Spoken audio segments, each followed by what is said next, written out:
Imagina a seguinte situação. Um candidato passa, sei lá, semanas se preparando para a entrevista de emprego dos sonhos. O currículo é impecável, a experiência é exata e a conversa com os gestores flui perfeitamente, sabe? Nossa, já consigo ver o desastre chegando. Pois é. No dia seguinte, chega o e-mail de rejeição. E, bom, o motivo não foi falta de qualificação técnica. Não me diga. Que foi por causa de... Exato. Foi porque o resultado de um teste de internet de 4 letras, tipo um questionário que o candidato preencheu em 10 minutos na noite anterior, indicou que a personalidade dele não combinava com a vibe da equipe. É, isso soa muito como uma ficção distópica sobre o mundo corporativo moderno. Soa, né? Mas na Coreia do Sul, por exemplo, isso já é uma realidade completamente rotineira.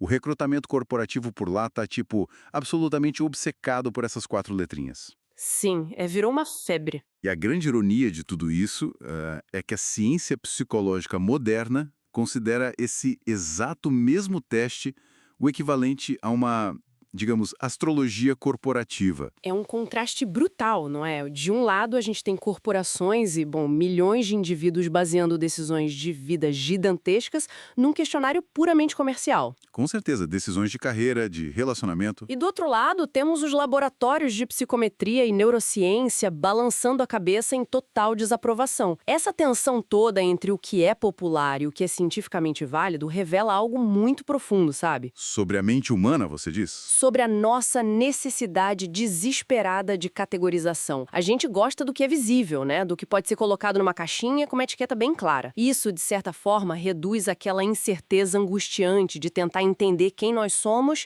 e, claro, quem são as pessoas ao nosso redor. E essa é exatamente a missão da nossa imersão de hoje. Não estamos aqui para, tipo, descobrir qual é a caixa correta de ninguém que está ouvindo. A nossa intenção é investigar a própria arquitetura da psique humana. Exatamente. Vamos cruzar pesquisas acadêmicas sobre o rigoroso método dos 5 grandes fatores, estudos clínicos, mapeamentos de atividade cerebral por eletroencefalograma e, bom, até teorias bem complexas sobre arquétipos mentais. Queremos responder a uma pergunta central. Que é a grande dúvida da psicologia, né? Sim. Afinal, a personalidade é uma estrutura rígida, tipo um bloco de concreto com o qual a gente nasce? Ou é um ecossistema dinâmico que muda de forma para sobreviver a um ambiente? Certo, vamos desempacotar isso. Para entender a obsessão atual com esses testes, acho que a gente precisa voltar um pouco no tempo. De onde surgiu essa urgência em medir a mente? Olha, essa urgência é quase tão antiga quanto a própria civilização. Se a gente voltar lá para a Grécia Antiga, vamos encontrar Hipócrates, que muita gente chama de o pai da medicina, né? Ah, sim, dos juramentos médicos e tudo mais. Esse mesmo. Ele fez uma das primeiras tentativas documentadas de biologizar o comportamento humano. Ele criou a teoria dos 4 humores. Na época, acreditava-se que o corpo era preenchido por 4 fluidos principais, que eram sangue, fleuma, bile amarela e bile negra. Ok, uma abordagem bem literal. Muito literal. Então, se alguém tivesse, digamos, um excesso de bile amarela, essa pessoa seria classificada como colérica. Ou seja, explosiva, agressiva, dominadora. Era uma tentativa fascinante, embora bem rudimentar, de dizer que a biologia dita o destino emocional de alguém. Então era tipo o primeiro teste de personalidade da história. Só que baseado em fluidos corporais em vez de perguntas de múltipla escolha na internet. É uma boa forma de colocar, exatamente. Esse modelo foi expandido por Galeno alguns séculos depois, e essa ideia de temperamentos inatos persistiu por milênios, sabe? Uau, milênios. Sim. Aí, avançando rapidamente para o século XX, temos figuras clássicas como Sigmund Freud, que fragmentou a mente em id, ego e superego. Ele era muito focado nos conflitos inconscientes. Mas o verdadeiro ponto de virada para a forma como a gente pensa sobre personalidade hoje ocorreu com o psiquiatra suíço Carl Jung. Ah, o Jung. O nome dele está sempre no meio dessas discussões de personalidade. Sempre. O Jung introduziu a ideia de que todos nós acessamos o inconsciente coletivo e, mais crucialmente para a nossa conversa de hoje, ele propôs a existência de 8 processos cognitivos fundamentais. Ele basicamente argumentava que as pessoas absorvem informações e tomam decisões de maneiras totalmente diferentes. Usando aquelas funções que ele descreveu, né? Isso, funções como intuição extrovertida ou sentimento introvertido. O que nos leva direto para a guinada comercial dessa história toda. Porque a teoria original do Jung era super complexa, densa, muito clínica, sabe? Sim, não era algo para leigos lerem numa revista. Pois é. Mas aí, na década de 40, duas mulheres americanas, a Catherine Cook Briggs e a filha dela, a Isabel Briggs Myers, decidiram pegar essa teoria pesada do Jung e transformá-la em algo prático. Elas criaram o famoso indicador MBTI. Que mudou o jogo completamente. E o nível de adoção que a gente vê hoje é simplesmente surreal, né? Como a gente falou, não é só usado no mundo corporativo para formar equipes. Ele influencia, até a forma como o marketing direciona produtos ou como os aplicativos de relacionamento sugerem casais por aí. É verdade. Acabou oferecendo uma identidade de grupo muito instantânea para quem nos ouve. É como se fosse uma espécie de chapéu seletor moderno que diz exatamente a qual tribo a pessoa pertence. E essa sensação de pertencimento é o que explica, em grande parte, a viralidade explosiva que esses testes tiveram, especialmente nesses últimos anos. Quando a gente passou por aquele período de distanciamento social, a solidão atingiu níveis, sem precedentes. Com certeza. As pessoas queriam se sentir parte de algo. Exatamente. As pessoas buscaram desesperadamente maneiras de se conectar, de se sentirem compreendidas. Sabe, ter aquelas 4 letras na biografia de uma rede social funcionou como um código muito rápido para dizer para o mundo: olha, é assim que eu funciono, por favor, me entenda. Mas, pera, aqui eu me deparo com um muro enorme. Nem a Catherine, nem a Isabel tinham qualquer formação acadêmica formal em psicologia ou psicometria, certo? Nenhuma. Elas não eram cientistas. Elas eram observadoras apaixonadas do comportamento humano, sem dúvida. Mas como que uma ferramenta criada nessas condições, numa sala de estar, conseguiu dominar o mundo de forma tão esmagadora e, ao mesmo tempo, atrair tanta ira da comunidade científica? O que é fascinante aqui é que a ira da comunidade científica se baseia em critérios psicométricos que são muito, muito rigorosos, principalmente em 2 frentes, sabe? Confiabilidade e validade. Tá, me explica essa diferença. A confiabilidade de um teste se refere à consistência dele.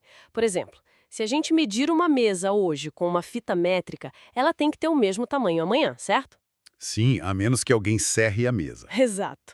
No entanto, os estudos clínicos ao longo de décadas demonstram que até 50% das pessoas que refazem o MBTI após apenas, algumas semanas, recebem um resultado completamente diferente. 50%?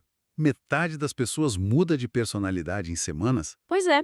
Se um termômetro aponta febre de manhã e hipotermia à tarde no mesmo paciente saudável, os médicos simplesmente jogam esse termômetro no lixo. Faz sentido.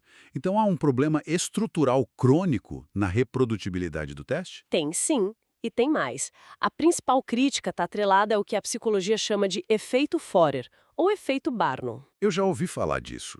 É aquele truque dos mágicos e videntes, não é? Exatamente.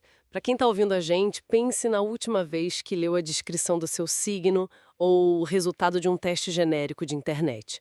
A descrição provavelmente dizia algo tipo: você tem uma forte necessidade de que as outras pessoas gostem de você, tende a ser crítico consigo mesmo e, embora seja disciplinado por fora, às vezes se sente muito inseguro por dentro. Nossa, isso é muito eu.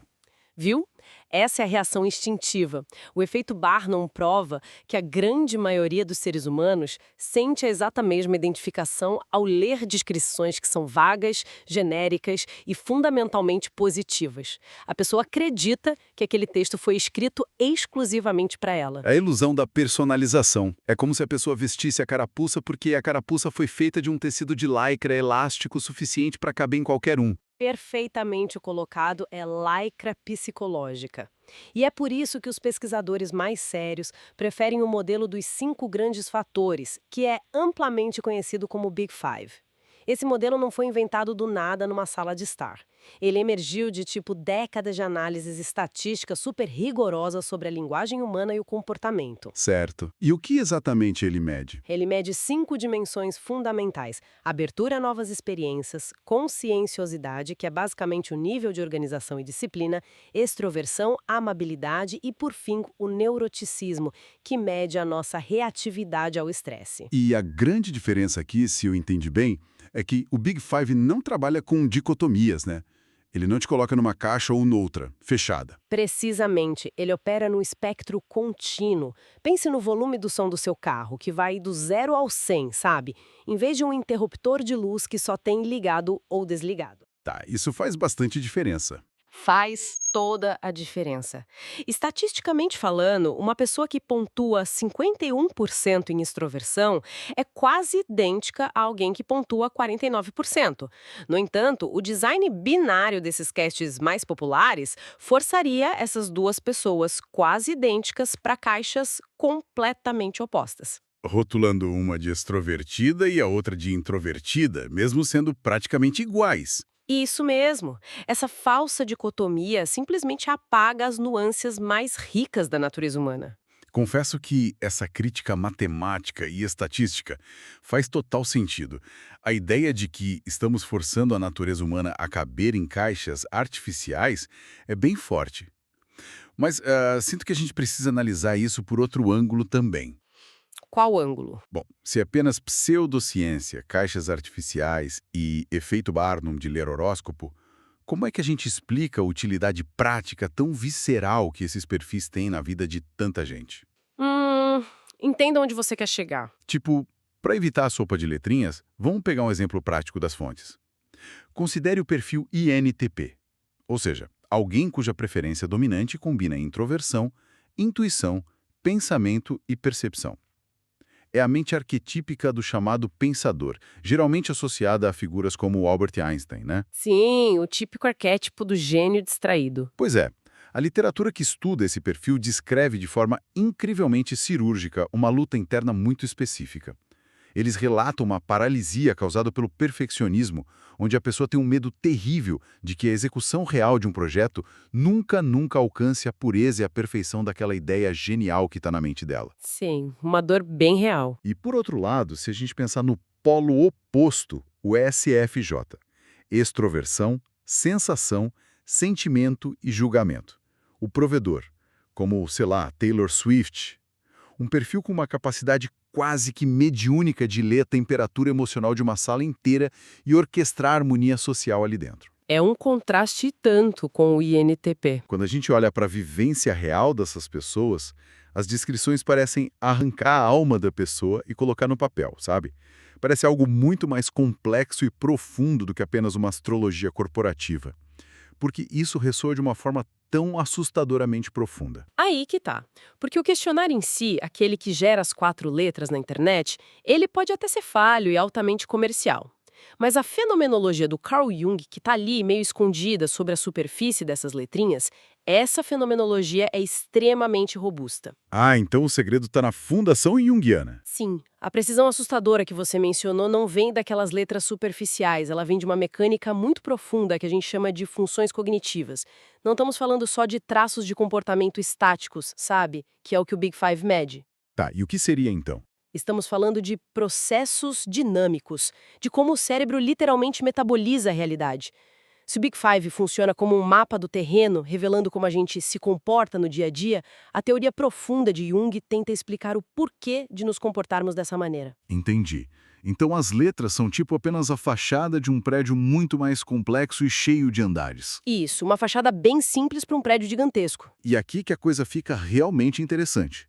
Porque para enxergar o que tem dentro desse prédio, a gente precisa recorrer a teóricos que expandiram o trabalho de Jung, como o analista junguiano John Bowlby. O modelo do Bowlby é incrível. O modelo de 8 funções do Bowlby é onde essa arquitetura da mente ganha vida de verdade. E para os nossos ouvintes não se perderem na abstração toda, eu gosto muito de pensar no modelo de Bowlby não como um gráfico chato, mas como um carro em movimento. É a melhor analogia para isso. Porque a psique não é um monolito sólido, né? É um veículo ocupado por diferentes passageiros. E cada um deles tem uma vontade própria e está sempre tentando pegar no volante. Uma metáfora excelente, de verdade, que ajuda muito a gente a visualizar essas interações constantes. No modelo de Bibi, os 4 primeiros passageiros formam o nosso lado consciente. Lá no banco do motorista desse nosso carro, a gente tem a função herói ou heroína. Que é quem manda na coisa toda. Exato, é a nossa função cognitiva dominante. É aquela ferramenta mental em que a gente mais confia, sabe? Aquela que a gente usa com mais naturalidade para salvar o dia e lidar com os problemas do mundo. E logo ao lado desse herói, ali no banco do passageiro da frente, com o GPS ou o mapa na mão, a gente tem a função do bom pai ou boa mãe, que é a função auxiliar. Ela não quer tomar o controle do volante de jeito nenhum, mas está ali para nutrir, dar suporte, equilibrar e aconselhar o herói para o herói não se tornar imprudente na estrada. Perfeito. Só que se a gente olhar para o banco de trás desse carro, a gente encontra a função criança. Essa é a terceira função cognitiva da nossa pilha. E assim como uma criança real no banco de trás de um carro, essa parte da nossa mente traz uma energia muito lúdica, criativa, traz um alívio. Mas crianças no banco de trás também dão trabalho, né? E como dão? Quando as coisas dão errado, quando o ambiente fica tenso ou estressante, essa função criança se torna super defensiva, teimosa e muito imatura. E por fim, tem aquele passageiro que viaja muitas vezes adormecido ou até preso no porta-malas desse carro, que é a função inferior. Ela atua como a ânima ou o ânimos. Que é um conceito central no Jung. Sim, é o nosso elo com o inconsciente, né? Geralmente é o nosso calcanhar de Aquiles, o ponto mais fraco, mas ao mesmo tempo é a fonte das nossas aspirações mais profundas na vida. As fontes até mencionam que é por causa dessa função presa no porta-malas que a gente frequentemente busca e até projeta romanticamente em parceiros aquelas exatas características que a gente não consegue desenvolver em nós mesmos. É o famoso os opostos se atraem, mas com uma base psicológica profunda. E olha, essa primeira parte do carro já é fascinante, mas o Baby foi além e mapeou o que acontece nas sombras, os outros 4 passageiros que viajam completamente escondidos nesse carro. As famosas funções de sombra. Sim, a quinta função é a personalidade opositora. Ela funciona como uma vozinha ranzinza que surge quando a gente se sente desafiado, sabe? Ela age de forma bem passiva-agressiva para minar e atrapalhar o próprio herói. Uau! Um sabotador interno. E a sexta função é o Senex, ou a bruxa, que é uma figura hipercrítica. E pelo que li, quando essa função é ativada, ela não apenas nos critica de forma cruel internamente, mas ela ataca as outras pessoas justamente nos pontos onde a gente se sente mais vulnerável. É meio que um mecanismo de projeção maldoso, né? É exatamente isso. E aí temos a sétima função, que é o trickster, ou o trapaceiro. O trapaceiro é como um mecanismo de defesa de guerrilha da nossa mente. Defesa de guerrilha? Como assim? É que, se o indivíduo se sente encurralado, sem saída, o trapaceiro entra em ação criando caos absoluto. Ele gera mensagens ambíguas, duplos vínculos, ele literalmente distorce a realidade para desorientar quem está do outro lado da discussão, protegendo nosso ego a todo e qualquer custo. Nossa, isso explica tanta coisa em discussões de casal. E, bom, a oitava e última função é o daemon, que é a força mais sombria, mais abismal da mente. Em crises extremas, quando todo o resto desse sistema do carro falha miseravelmente, o daemon desperta com uma energia que é puramente destrutiva. É o botão de autodestruição. Mas, paradoxalmente, a destruição trazida por essa oitava função é muitas vezes o que permite a pessoa quebrar estruturas internas que já estavam apodrecidas e assim passar por uma transformação de vida radical. Destruir para reconstruir. E entender toda essa dinâmica orgânica muda tudo, sabe? Ajuda muito a entender aqueles momentos de contradição bizarra que a gente vive no dia a dia. Pensemos no conceito clínico do grip, que é quando a função inferior, aquela do porta-malas, toma o controle da direção. Certo. Me dá um exemplo de como isso acontece na prática. Imagine uma pessoa extremamente lógica, sabe? Muito organizada, que passa a vida inteira sendo conduzida pela função herói do pensamento mais estruturado. Um executivo super racional, por exemplo. Isso! De repente, essa pessoa sofre uma perda severa na família ou passa por um período de estresse muito, muito prolongado no trabalho. O herói dela simplesmente entra em colapso. O carro perde o controle. E aí a função inferior pula do porta-malas direto para o banco do motorista. Exatamente. E essa função, que é focada em sentimentos brutos e impulsos inconscientes, assume o volante. Então aquela pessoa super calculista começa, do nada, a ter explosões de choro incontroláveis, ou age com uma impulsividade totalmente autodestrutiva, ou até se torna hipercarente, assustando todo mundo ao redor que a conhecia como alguém frio. Então não é que ela mudou de personalidade magicamente. É que um passageiro diferente tomou a direção do carro temporariamente por causa do estresse extremo. Perfeito. É o colapso temporário da arquitetura primária. E essa dinâmica toda orgânica, esse jogo de cadeiras constante entre as funções cognitivas, isso levanta uma questão importante e gera um debate enorme. Qual o debate? Bom, se toda essa estrutura que descrevemos, incrivelmente detalhada, de heróis, bruxas, crianças e funções, se ela realmente dita o comportamento humano, a gente não deveria ser capaz de enxergá-la fisicamente operando na nossa própria biologia? Ah, claro! Isso tira a gente do campo das abstrações filosóficas de Jung e joga a gente direto para o mundo real, direto para o laboratório de neurociência. Exato! E é aqui que entra a pesquisa pioneira do Dr. Dario Nardi. Durante anos, ele colocou toucas de eletroencefalograma, sabe, aquele mapeamento cerebral por EEG, em dezenas de estudantes lá na universidade dele. A ideia era super simples, mas totalmente revolucionária. Ele queria mapear a atividade elétrica do cérebro enquanto essas pessoas realizavam diferentes tipos de tarefas do dia a dia, tipo resolver problema de matemática, jogar cartas ou só conversar.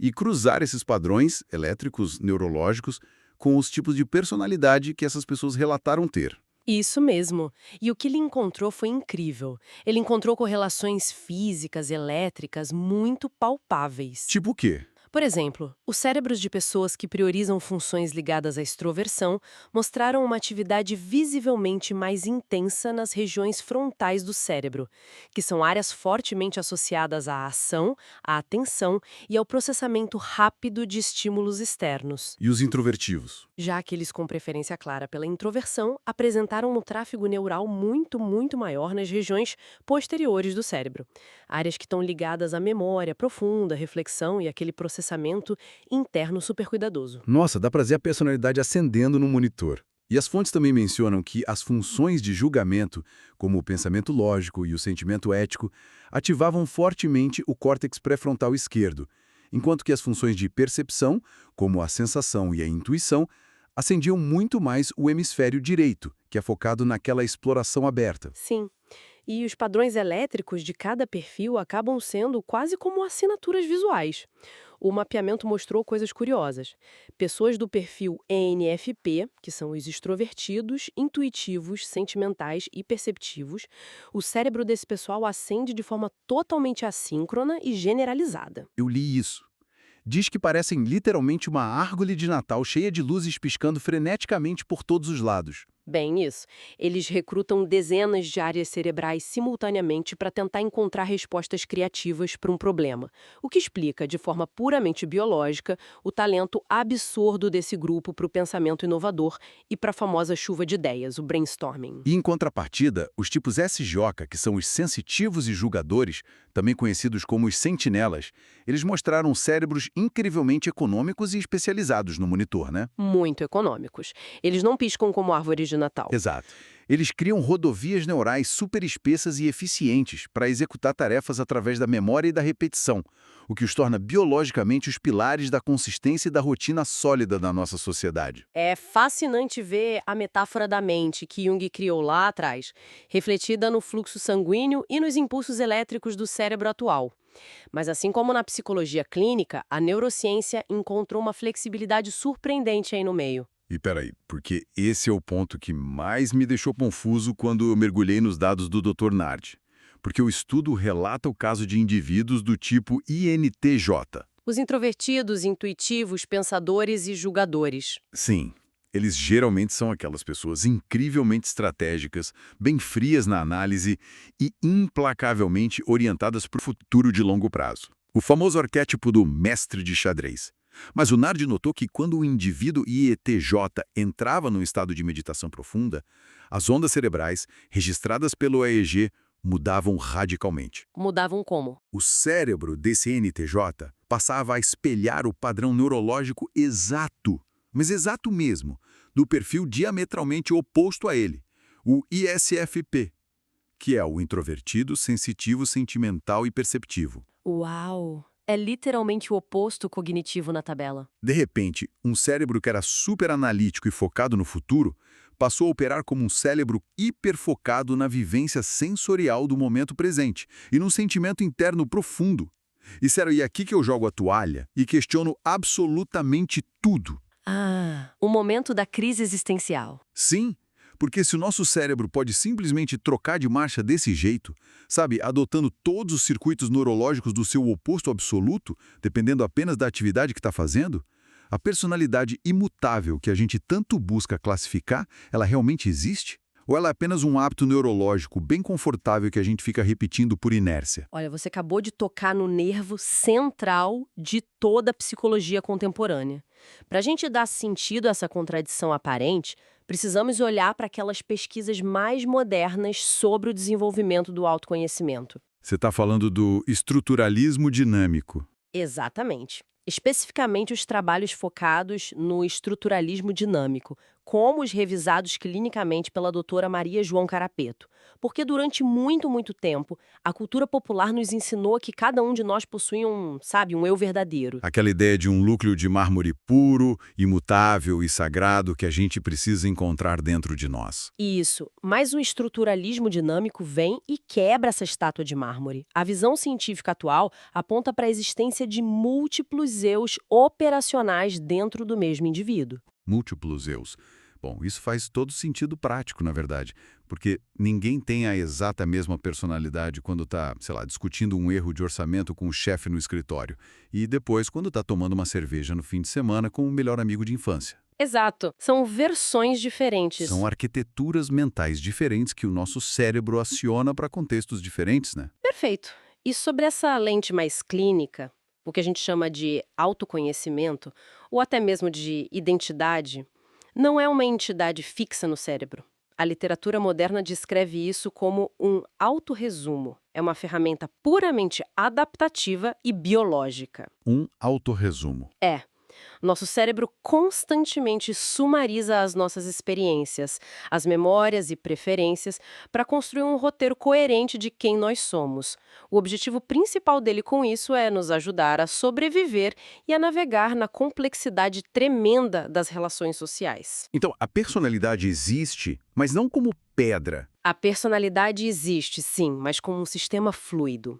Ela busca estabilidade, ela prefere sempre aqueles caminhos neurais mais conhecidos, mas é perfeitamente capaz de uma reorganização estrutural muito profunda quando o ambiente exige. Entendi. Voltando para o meu exemplo, o INTJ meditando lá no laboratório não deixou de ser ele mesmo em momento nenhum. Não, de forma alguma. O ambiente da meditação profunda só permitiu que ele relaxasse a função herói dele e ativasse uma arquitetura que estava latente no cérebro dele, lá da função inferior, para experimentar a realidade de um jeito temporariamente novo. Incrível.